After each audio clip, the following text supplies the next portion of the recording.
Yeah, Let's see how absolutely. far we can get. Absolutely. And actually, so let me actually do a follow-up question on this, which I think is broader, but just to get your perspective, because you just mentioned, I mean, 40 million is a really large number. Okay, let's just assume for once that everybody's going to get an account. That means 40 million Algorand accounts. Each account is being loaded with 0.251 algos, correct? Which you're using Hmm. for smart contract calls and apps. But what happens if you, well, first of all, the first question that I remember you mentioned some time ago is actually some of these passwords, they are not fully controlled by the Ministry of Health, correct? I guess half of the password is controlled by the user and half is controlled by the Ministry of Health. Is that correct? Well, the Ministry of Health has a regulatory constraint that the passwords for the accounts need to be in Colombian territory.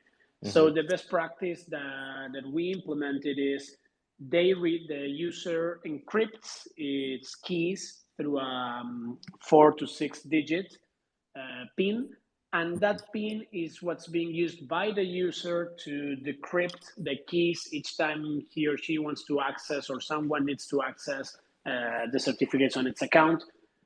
The actual keys are stored in a government server. There, the government brought the AWS people on board. They built a very robust architecture, but it's Hmm. encrypted.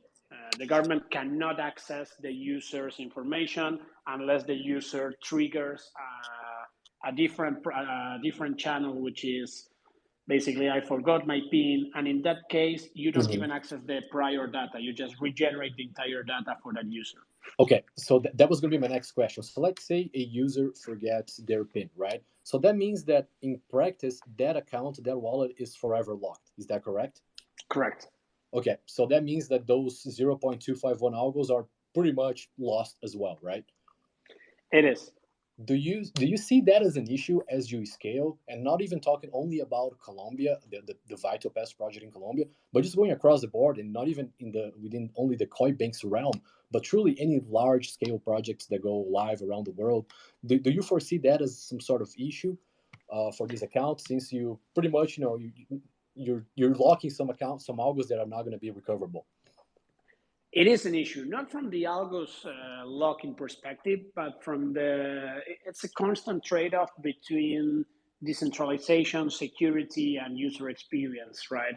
Hmm. So a lot of users outside the crypto environment, they don't care for their privacy. They don't care for being the owners of their own data. So for them, it's I don't remember this pin. Just give my information, return my information again, please. They still don't understand the value, and here I'm putting some personal thoughts on what I'm saying, of really being aware and in control of your data. If Hmm. you take a very puristic approach where you give users the entire control, you'll lose all the data. But if you go for a clean user experience, so between us, let's be honest, there's no real purpose in using a blockchain there.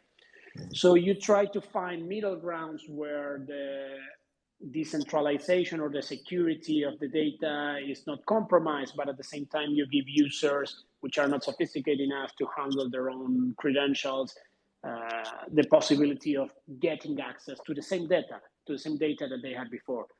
And I'm thinking about the same data, not the same algos, right? So to your question, algos are being lost if that happens. My concern is not about the algos. I mean, if we burn algos, great for the community at some point, right? I'm just concerned about how we get users acquainted to this type of handling that I'm certain it's the future. And in the meantime, don't lose them just because it's not the experience they expected. Fantastic. Well,